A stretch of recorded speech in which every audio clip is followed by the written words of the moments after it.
My cousin took me to Blue Star Diner. Blue Star Diner. Actually, and I didn't realize that they have like an area, like they have bacon on the side. So I went there. So that's more North American stuff. But again, very, I guess, burgers and stuff. So it's, I feel slowly but surely it's spreading itself. Do you like, Yeah, maybe to, where?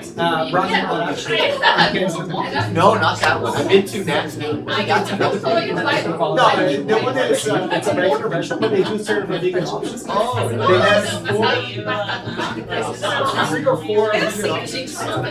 It's, my favorite is the black toast, which is like sesame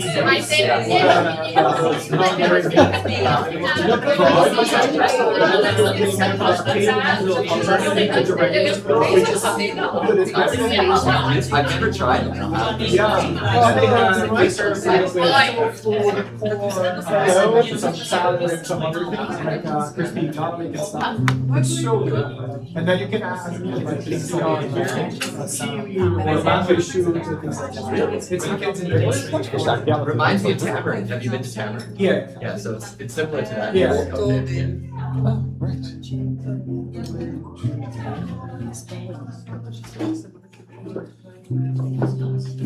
Good morning, everyone. Our computer decided to do an update right now, so that's why we're a little delayed. But anywho, gives us some time to talk about some announcements. Here we have our barbecue coming up. We're really excited about it. It is on August 8th, so in 2 weekends from now on a Saturday at 12, and it's at the Shriners of Southern Alberta. And it is kind of like if you go to Bowness Park, is across the river. It's on the other side of Bowness Park. Don't go to Bowness Park. It's on the other side of the river, but it's around that area. It's a beautiful, beautiful place with a lot of, let's say, outside places for the kids to play, for them to run, and we also, hopefully the weather is good, that we can all be outside. We had a great time last time as well. There's also a lake that the kids can enjoy. And yeah, that's the announcement for now. We had our movie night on Friday. It was really good. And we'll be having one again in September, I think. Yeah. Right? Yeah. Late September. And so yeah, we hope you all can be there with us. Okay. So to start us off, I'm going to read a text, a random one that came here from the book The Way, the Truth, and the Life through the Spirit, Emmanuel by Sophia. And the title is Help from the Invisible Realm. And it's a passage from Peter when he says, "And after they had passed the first and second guard posts, they reached the iron gate, which gave entry to the city, and which opened for them by itself. They went through it and walked the length of one street, when suddenly the angel left them." And Emmanuel brings us this interpretation. He says, people are always anxiously hoping for help from the spirit realm. It does not matter what such help is called. It is invariably the same in its essence. Amongst Spiritists, for example, it is known as the guides. Watch, care. Whereas in Protestant circles, it is called manifestations of the Holy Spirit. Such labels are secondary. What is essential is that we consider such collaboration to be a vital element in the activities of the sincere believer. The help that Peter received while in prison is a lesson for us all. Bound by heavy chains, the fisherman from Capernaum watches as the angel of the Lord approaches and sets him free. In the messenger's company, he passes through the dangers of the prison and then walks with him down the street. However, the emissary then leaves him to his own freedom so as to not get in the way of his free will. This is a typical example.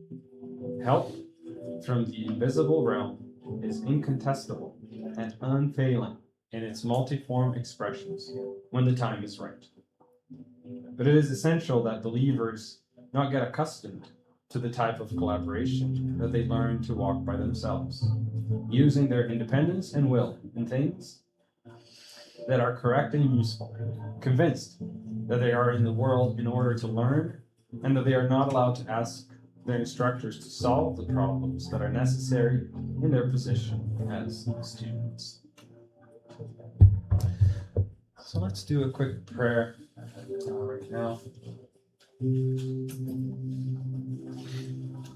Let us elevate our thoughts, our feelings to our guardian angels, as Emmanuel brought to us in this text, that they're always here, willing to help.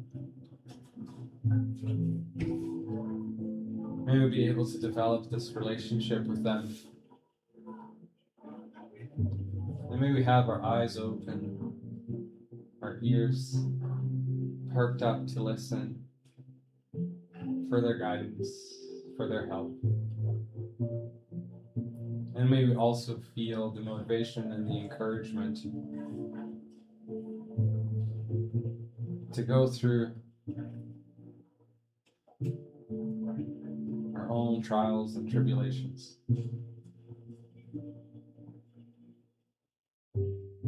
And learn from them. Today, Master, we ask you to guide us all as we navigate the waters of the law of cause and effect. May we be able to understand this law and to feel how it plays out in our lives. And as we know, by knowing and understanding and feeling the laws, the closer we feel to you, to our Master Jesus, to our conscience, to all those who are out there to help us. Jesus, may your love continue to surround us with kindness and peace. So be it. So be it.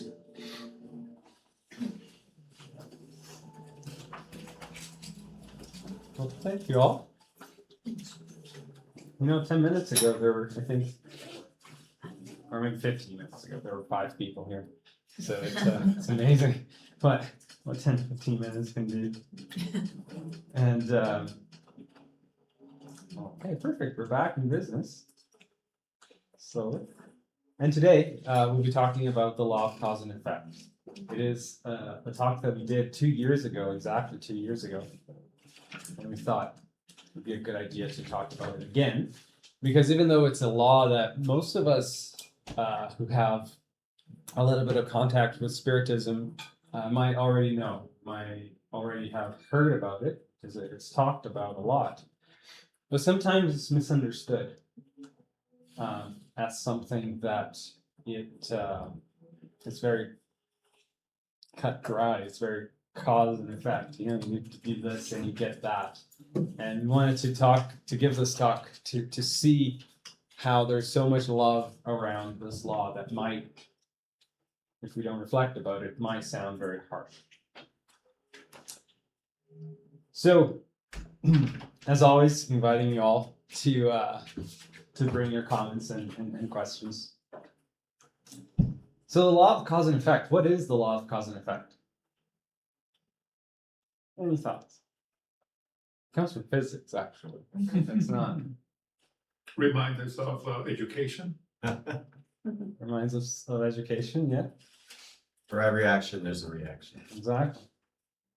For every action, there's a reaction. And physics is usually to the same degree, right? In opposite direction. In opposite direction. And here is where we'll talk about this, the level of degree that it comes back. To protect us. To protect us. Yes. And because it's summertime, it shows a couple pictures from our beautiful countryside here. So the Spirit's book here is section 3, and we're doing this in our studies on Wednesdays. We're studying the divine laws, and in section 3 there are 10 of them. Which number is the law of cause and effect? Self-forgiveness. There's 10 laws described here. But someone said, I think it's not in there. Someone, Exactly. who said that? Someone. It's not in there. Self-forgiveness, that's would be the first one, wouldn't it? No. So that there are 10 laws in the Spirit's book. The first one is law of we call it worship.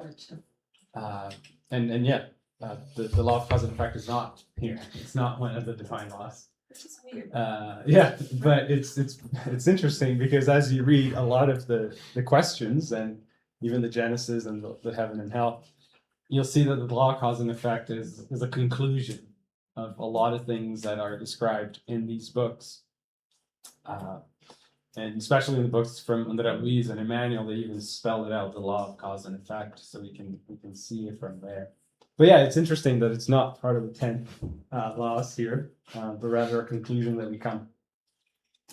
So Feb, in Brazil, they do give a bit of an explanation. They say it is a law created by God that grants human beings free will to act while holding them accountable for the consequences of their actions. So again, pretty straightforward. We have the freedom to do the things we want, and we will be held accountable to those things that we do. It's a pretty understandable way of describing it. And they say the good and the evil we do will return to us. Sometimes we talk about the law of cause and effect just from a perspective of all the bad things we do, we'll get something in return, but it actually works in every single case, the good and the bad.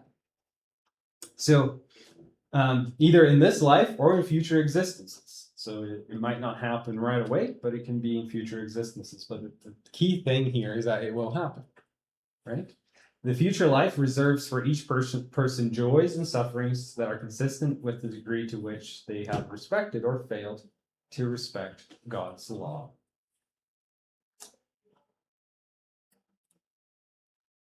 And if we're thinking about, when we're talking about a law and whether or not we're respecting it or not, and then we're getting some consequences from it, who do you guys think is out there gauging whether or not we did something right or if this wasn't very right, and then there's a certain effect to it? Because every time we think about law, we think about someone out there kind of judging. Conscious. It's a conscience, exactly. So it's not someone that is out there, but it's our own selves, right? It's our own conscience that is automatically doing this for us. And the more we're awakened to our conscience, the quicker we get the answers, if you will, from all the divine laws that are housed in our conscience. Now, this law of cause and effect, it was taught to us before Jesus as something somewhat similar, but we're going to see how it is not, which is called a lei d'Italiano, or the law of Italian, which is what we know as an eye for an eye and a tooth for a tooth, olho por olho, dente por dente.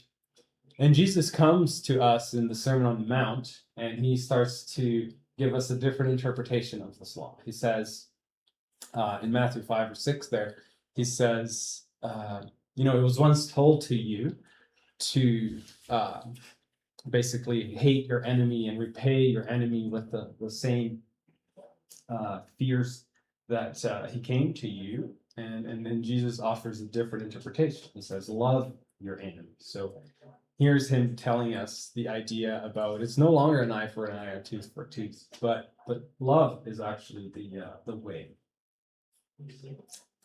to think about the law of cause and effect.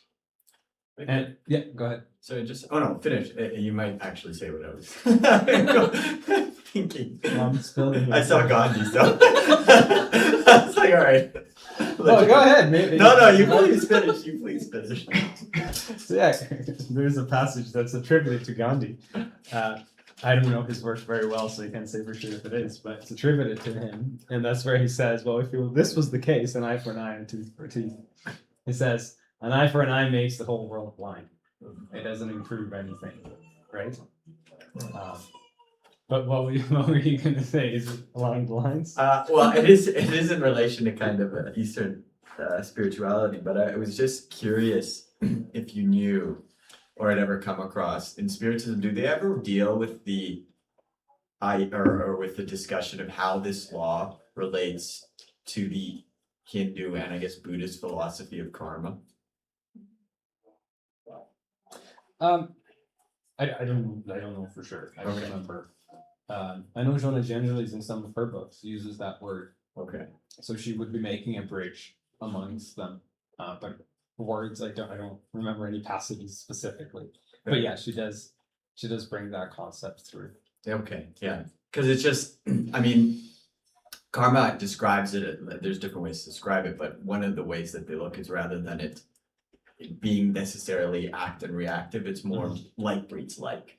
You know, that which is similar brings more of a similar. So it goes to the same idea. If you put out good, then it breeds good. You put out evil or you put out frustration, it just draws in more frustration. So I find that, you know, it's it seems God was wise enough to sprinkle the message however it needed to come in whatever. That's the beauty of it. The truth is out there, sprinkled. Yeah.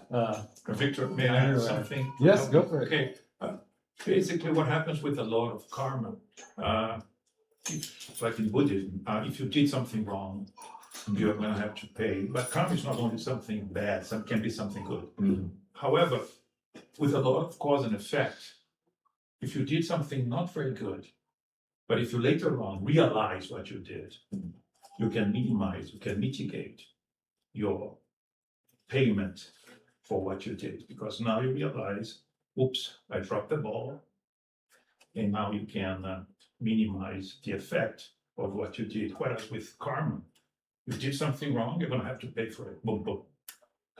The way I understand it, there's a little bit more context in regards to karma. Karma is very much, it's active, so it's real time. As soon as you change your approach, it's changed the entire nature of the universe around you. And so even if to the same effect, had you have done something wrong, but you realize it, embrace the remorse and move forward, then the entire energetic system around you changes so as to support your endeavor to actually make amends. So again, it goes back to, you know, God just creating every possible environment in which to flourish a world where you can provide the effects to any cause that you want, whether that be, you know, a mistake that you made, but also the interest of just of adjusting and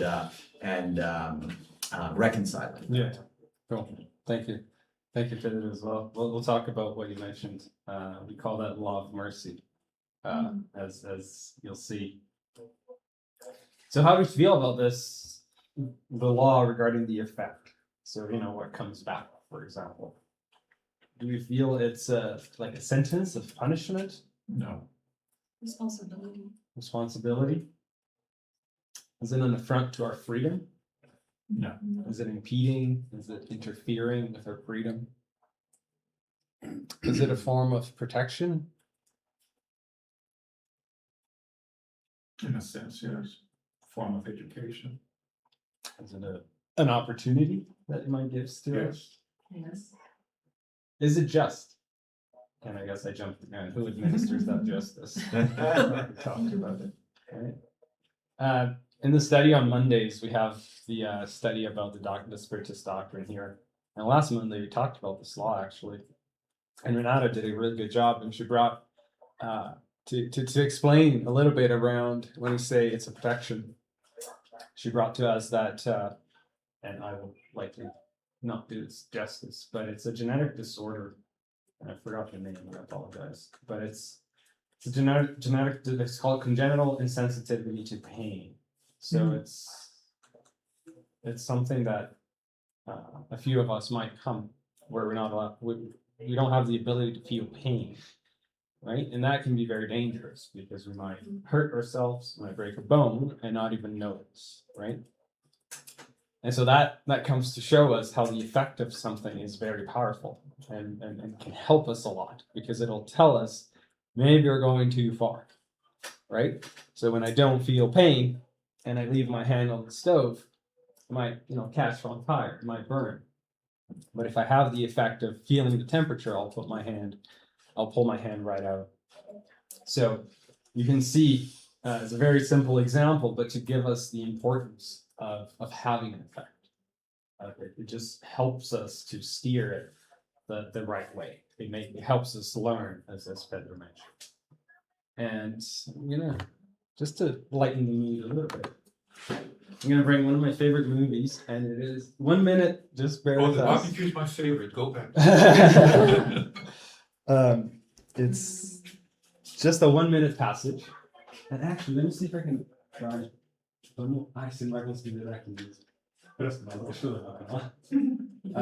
I'll see if I can put the translation in Portuguese.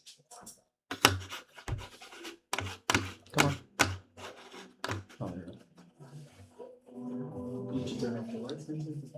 Oh, yeah, that might be a good idea. Thank you. Where is it? Nope. Auto translate. Is it option? I think Oh, it's- auto translate. yeah.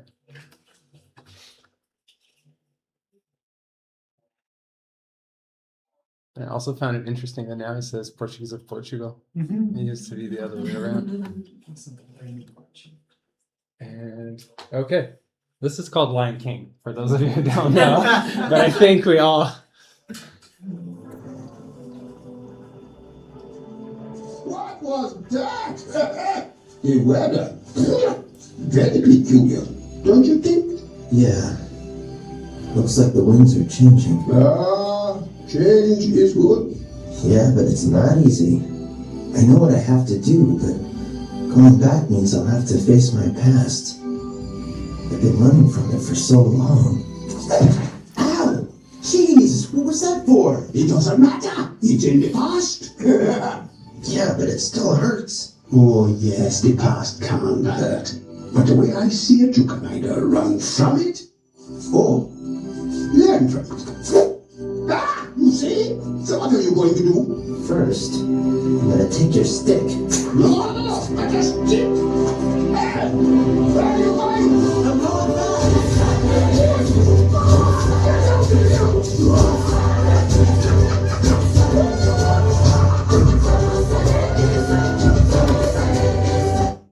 Brilliant. There you I go. love it. Awesome. It's beautiful, I right? didn't see that maybe when I watched it when I was a kid. Exactly. As a kid, I did not take this lesson. But yeah, it's really powerful. Right? Yeah, let's watch it again. That's the next movie. Then. New item. Because it talks a lot about the law of cause and effect, as we'll use some of the Spirit's book questions here. Because as we saw, the law of cause and effect, it can be something that comes in a life after the one we're having today. So it talks a lot about facing our past through the law of cause and effect, which is what they brought here. And starting with question 399 from again, the Spirit's book, Kadek asks, since the vicissitudes of bodily life are both an expiation from the past faults, and at the same time trials intended for the future, does it follow that the nature of those vicissitudes allows us to infer what kind of previous existence a person had? Very long question, but vicissitudes are like the trials that we go through life, right? Are they because of things that we've done in the past that now we're going through this today? Or is it something to prepare us for the future? And by analyzing the things we're going through in life, does that give us a little bit of an idea of what perhaps happened in the past? And they answer this, and we'll read a few paragraphs about it. He says, the spirit itself chooses the trials it wishes to undergo, in order to accelerate its progress. So we choose a lot of the trials that we go through. In other words, it chooses the kind of existence it believes will best provide the means for its advancements. So when you talk about the law of cause and effect, and perhaps we're struggling with a little bit of the effects that we're going through in this lifetime, this can help us understand that we probably chose them. We asked for them. These trials are always related to the faults they must atone for or learn from. If it overcomes them, it rises. If it fails, it begins again. Right? So even if we fail, we can still try again and again and again. The spirit always possesses free will. By virtue of this freedom, while in the spirit state, it chooses the trials of its earthly life, and while incarnated, it decides whether or not to do certain things, choosing between good and evil. So again, as we're in the spiritual world, we decide with a lot of help from our guardian angels to give a second look and to understand whether or not we should choose those trials that we're choosing for us, because perhaps we might be a little too eager and choose something that might be a little too hard and we won't be able to go through. So those spirit guides, they're out there to help us gauge and adapt and adjust our choices before we come. And then when we come, that's the time for us to, as they say here, to put it into practice and to decide whether or not we're going to go through them or not. Right? We can choose. There's still a choice. Yeah, that's not how I want it. Oh, sorry. This is our library. I was going to say that. I was like, I Yes. think I know. The first time I did it, the theme was Calgary, so I had a lot of images from Calgary. So, just to finish off this question, they say, upon entering bodily life, the spirit temporarily loses the memory of its previous existence, as though they were covered by a veil. Nevertheless, it sometimes retains a vague awareness of those lives, which, under certain circumstances, may even be revealed to it. Such revelations, however, are made spontaneously, only by higher spirits and for a useful purpose, never to satisfy idle curiosity. So this, as we're not only choosing the things that we're going to go through, as we incarnate, we tend to forget the causes of the effect of the things that we'll be going through in this life. We can try to reflect and maybe understand within ourselves what those were, but we come with this losing the memory. We come without remembering for a purpose, to protect us. A lot of times, if we knew exactly what we did, it might be tough for us to overcome if we knew. So it's also a law, and it happens to all of us.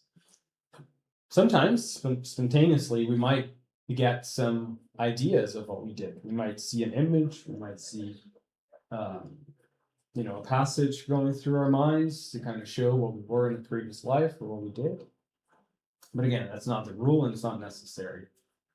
It's only when it's useful. Can we also have that? Because, so basically every night we kind of die, right? Because we leave our body and go back to the spirituality, where we have the opportunity to remember. Yeah. So my question is, can we also have access to this previous lives, sometimes in dreams? And when we wake up, Absolutely. kind of have just by remembering maybe the emotion that we felt in the dream, kind of reflect about it. Maybe. Absolutely. Absolutely, especially if it's useful to us, we'll likely remember. Dreams as we sleep, that could be a way for us to reach those. If our guides think it would be useful to us, absolutely. And if we've been given the merit to have that to them for us, right? And the forgetting of the past faults is not an obstacle to the spirit's improvement. Sometimes we think that, if only I knew, it'd be so much easier. A person does not know the deeds committed in previous existences, but can always know the kind of faults for which they become responsible and the predominant traits of their character. One need only study oneself to judge what one has been, not by what one is, but by one's inclination. So, again, if we want to understand what we were in the past, just observe our tendencies, our passions. That will us give a pretty good idea of what we were before. Excuse me, when you say past, you are encompassing not only our previous existence, All but of them. All of them, yeah, exactly. All of them. All of them. Because it's not a rule that, for example, in this incarnation, I'm only getting the effects from my previous one, right? It could be from multiple. Exactly. So a couple more questions, and then we'll be done actually, because it's already 40 minutes in. So Spirit's book, question 262a.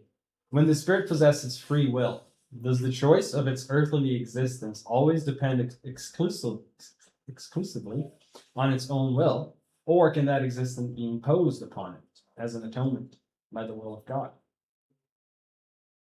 Any thoughts? Yeah, it can be atonement by the will of God, yes. It starts by saying God knows how to wait.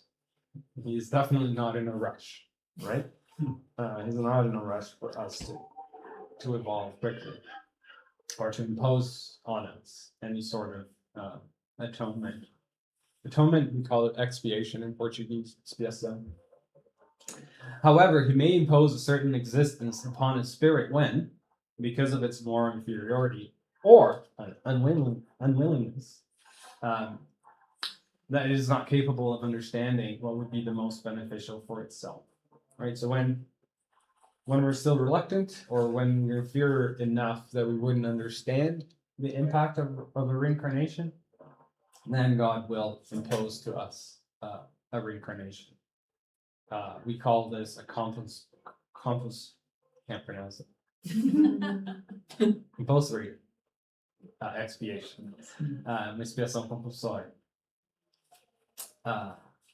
And God sees that such an existence will serve both the spirit's purification and progress, while at the same time function as an atonement. And we have some cases in the books from André Luis about this specifically. Breja, if I'm not mistaken. That you have cases where this happened. And then the last one, what guides the spirit in choosing the trials it wishes to undergo? It chooses according to the nature of its faults, those trials that will lead to their atonement and enable it to progress more quickly. Some, therefore, may impose upon themselves a life of misery and deprivation, seeking to endure it with courage. Right? So again, by knowing the faults that we've done in the past, by knowing the things that we're going to be invited to improve upon or to learn, that's how we choose the life that we have today. Excuse me. Yeah. Can these faults also be related to our current incarnation? I think so. Absolutely. If we did something like not very good while as an adolescent, and today we look back and say, oops, I dropped the ball. Yeah. I shouldn't have done that. So our price, our pay would be much more flexible according to God, as opposed to someone who did something bad and still insisted upon, now what I did was the right thing, and convey that message to other people. So he's going, or she would take, more hard punishment. Yeah, this Not punishment, but price to pay. Yeah, this makes us reflect. I'll talk about it now.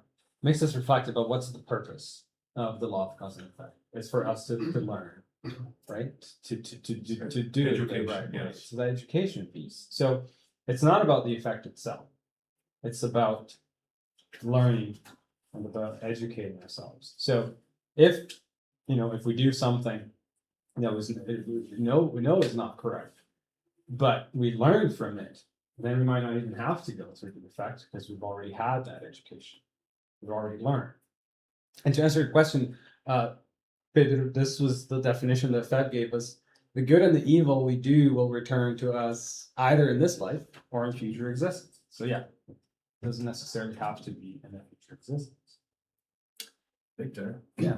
these compulsory incarnations, Mm-hmm. I mean, you said there obviously is specific examples, and I'm just curious if you had a sense, because it's always kind of trying to visualize it. I imagine like these spirits kicking and screaming and like a child being thrown down. Is it really like that, or is it kind of different? That's a question. Yeah, I know, because I feel like that'd be such a harsh way to be thrust back into the world.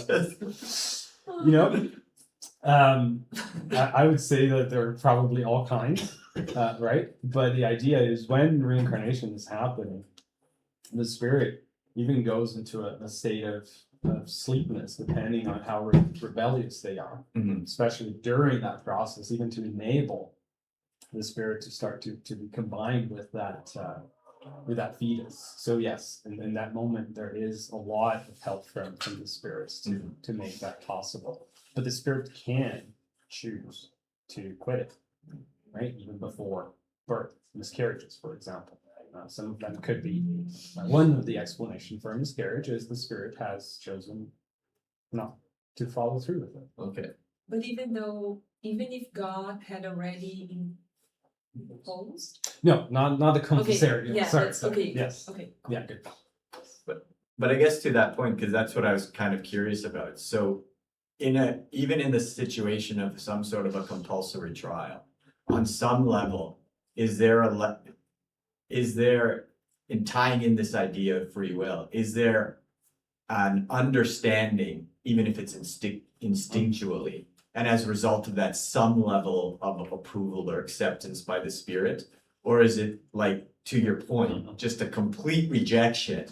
And so if they could in any possible way, they would miscarry. They would frustrate that existence in every possible way they could, but God still thrusts them into this world. I don't know, it just feels like very, for lack of a better term, Old Testament God to me.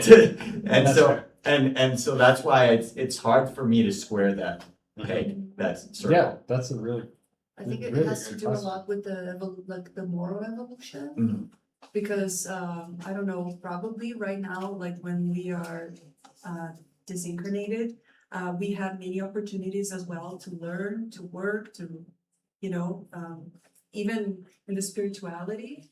But I think that the books, when they mention that, it probably has to do with lower levels of morality. Yeah. Which the person doesn't even have the notion. I don't know. That's how I see it. But it's really hard to imagine an imposition Yes. from God. Yes, Right? 100%. You said it perfectly, Cindy, because that's kind of my dilemma of it. It just, that particular principle in Spiritism does not, for me, seem to jive with everything else in Spiritism. Absolutely. But to me, it sounds like I try to imagine an animal rescue. So we're not talking about an animal, we're talking about, let's say, a lower level morality, consciousness, like a simpler spirit, let's say. Sure. And then a lot of the times, the person that is desperately trying to rescue them and put them in a better situation, they are rejecting them, they are aggressive towards them. Mhm. What do? They use tranquilizer. Yeah. So then to the rebel, they still don't know what's going on, and if they could, they would rebel against it. It takes longer to take effect because of this rebellion, let's say. But eventually it does take effect, which is what Victor is describing as like during the process of incarnation, there is this like sleepiness you go through until you're actually born. When you're born, then there's a law of what's called The law of forgetfulness. forgetting or something like that, sorry. Yes, I get it. Which then you don't remember all this rebellionness from the spiritual state because you just don't remember you, right? Yes. And then you start to live a life that is actually not that bad, right? Like again, to the animal rescue, it goes into a shelter, start to get fed, loved, and stuff like that. Yes. If you could ask that dog 3 months later, or at the end of its life, whether it was worth it, they would say like, actually it was. So the next time they might not need it again. And I see that it's like out of love, right? Exactly. Because the person is not like the spirit is not able to Comprehend. fathom that. Yeah. So it's almost like a rehab, you know, like when a person is in addiction, an active addiction, and they end up like receiving treatment impulsively, and they end up feeling better afterwards. I see it that way.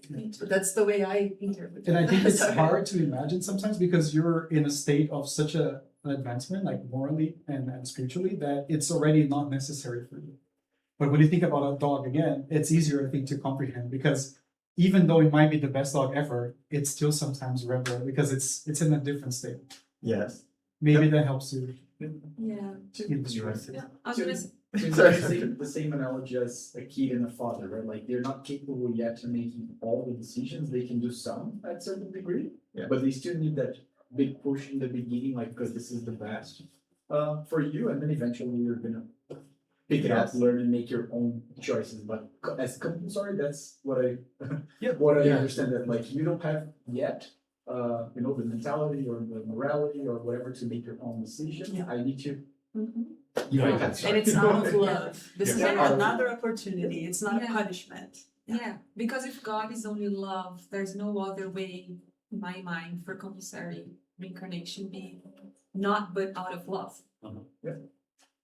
It's like And Cynthia said. and being useful and No, actually, all that Yeah. you've all shared, it kind of fits. And so that's why, however, I guess not however, and what I would add to every single comment is that when I look at that, the dog, you know, a child or an addict, all of these beings in their heart, like an addict doesn't want to be an addict. They may be attached to it. They may live through it, but deep down in their bottom of their being, to just be a slave to a product and not be able to exist outside of it. Heck, many of them, they fall into despair and overdose because it's almost like to the level of a suicide. There's just so much pain that they just can't deal with it. And all sorts of other complications. An animal that is wild, yes, that would prefer an environment deep down of comfort and peace. A child as well, you know, while they may not know why, they prefer a father that looks after them. However, so all of that makes sense. For me, it's more this idea of a more evolved, reflective being, which I understand the human spirit to be, just being able to see most of what would happen and being completely in opposition of it. And that's why I feel like maybe I'm missing something, yet nevertheless, God, but maybe the truth is, to your point, to everybody's point, that spirit would never have a compulsory incarnation. That spirit, if it just fully refuses it, God will not require that. But again, I every time I've seen this, that subtle nuance has never come out. So I guess my question is does that subtle nuance exist in the other documents or the other texts that you've come across? I think what you mentioned there around refusing, Yes. that's the compulsory one doesn't mean that the spirit is refusing, Okay. but that the spirit doesn't know that a reincarnation is better. yeah. Okay. that's- Yes, I think that's the key. It's not Okay. necessarily refusal. Okay. Thank you. Because you're right. If they're In other refusing, books, you have more details on this. Yes. That Yeah. maybe the translation sometimes makes it harsher than Yeah. it is. but yeah, otherwise we wouldn't have, you know, levels of different, especially around Earth. When we talk about all the spiritual colonies, we wouldn't have, you know, very low spiritual colonies if everyone would be reincarnated, refusing an reincarnation, right? Yeah. So they have the right and the free will to refuse. Okay. But it's more to the ones that are ignorant to it and doesn't know what the benefit would be. Yes. And they kind of just draw it. And that's one of the examples in the books from André Luiz. It was right after a suicide, he immediately goes into another reincarnation to fix. If I'm not mistaken, I'm sorry to No, go for cut it. you. Yeah. Memórias de um Suicida, they also have some examples of spirits that needed to be reincarnated, and not against their will. They were not ready. They were rebelling. Okay. That's a great book that I recommend. Yeah, okay. Memories of a Suicide. Suicide, yeah. Memoirs of Suicide. Memoirs of a Yes, Suicide. it's in English, I think. Can't remember if we have it here, but I should Really, get it. really Okay. good. Because it's a really beautiful one. So free will seems to still matter based on what you said. in Yes. every capacity. Absolutely. Like a full-on refusal, your free will still, to a certain, well, in that situation, carry the day to a certain extent.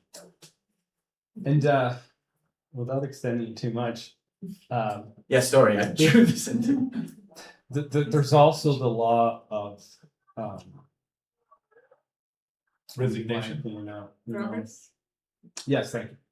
Thank you, man. The law of progress. If a spirit is impacting the progress of humanity, Mhm. he will be imposed to either reincarnation or to leave the community he's in. So yes, there is a level of imposition if it affects the greater good. So there is that type as well. Because at the end of the day, only God is omnipotent. So it kind of makes sense to me to have some proof, like we are Yeah. limited, right? Yeah, exactly. We will never Yeah. reach like absolute perfection. Yeah. Only relative. But it's So and One day. exactly those making those decisions, they have a one much day, the relative broader view than Yes. we do of things, of causes and effects and progress. Yes. But we have the examples of the os capelinos, so those who used to inhabit a planet called Capella, Mhm.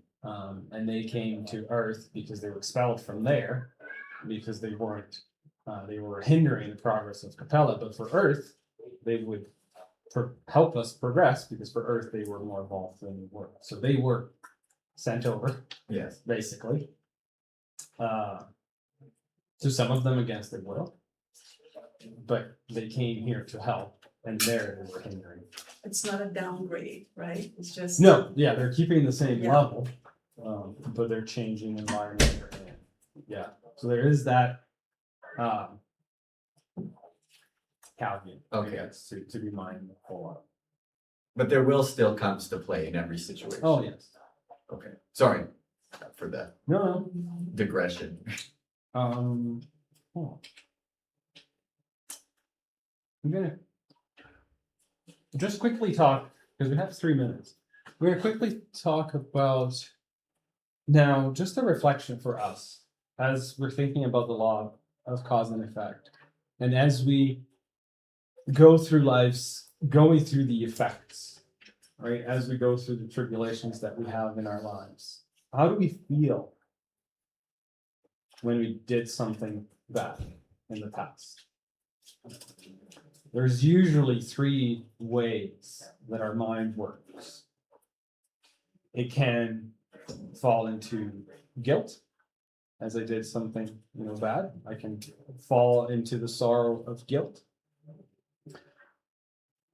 I can repent, arrependimento, which is understanding what I did, realizing that I'm still learning, and even though I made a mistake, that can be part of the process. So I realize that I made a mistake, and then I choose to go and learn from it.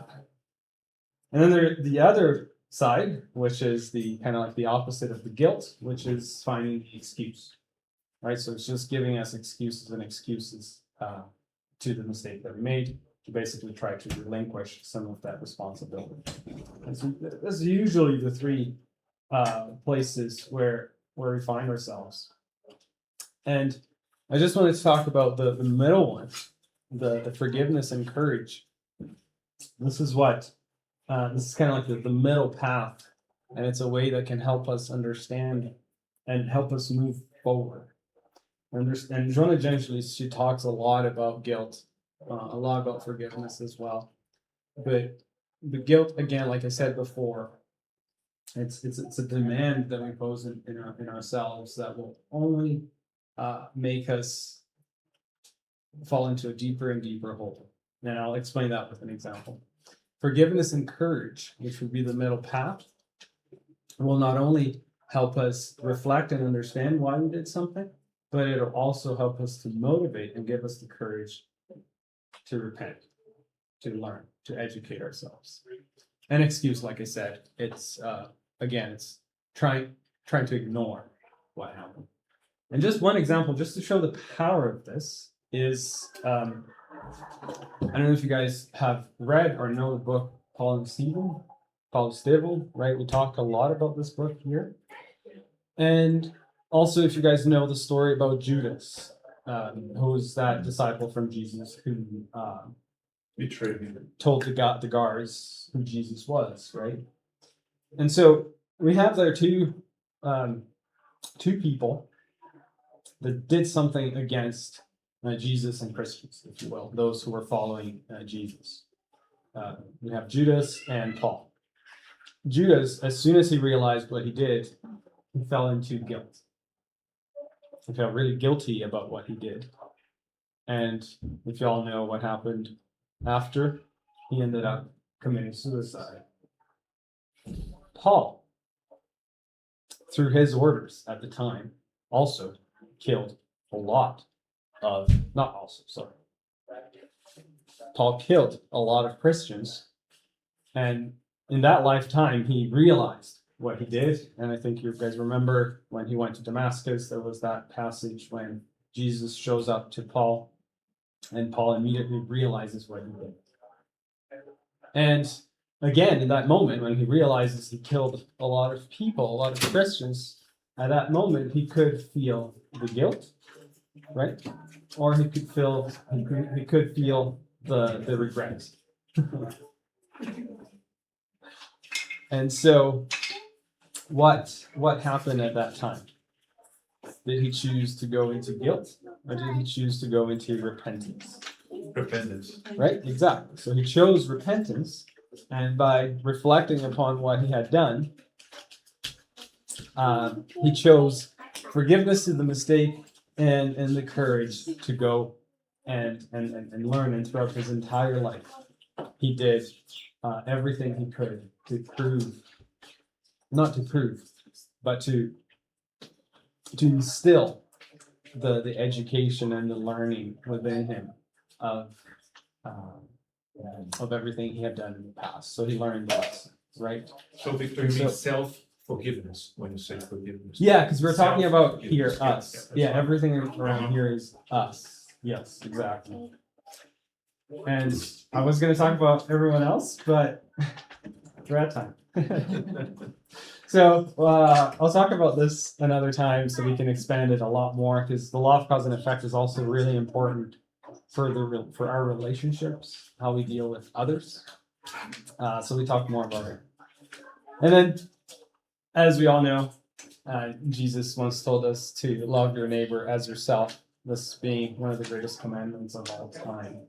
And we can see the law of cause and effect as a materialization of the love that God has for us.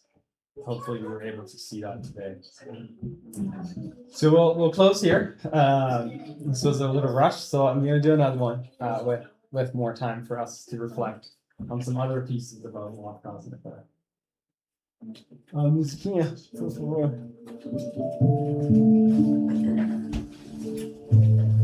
Okay. So let us close our eyes in this moment, elevating our thoughts to our Master Jesus, to our guides, and start to realize how the experiences that we go through life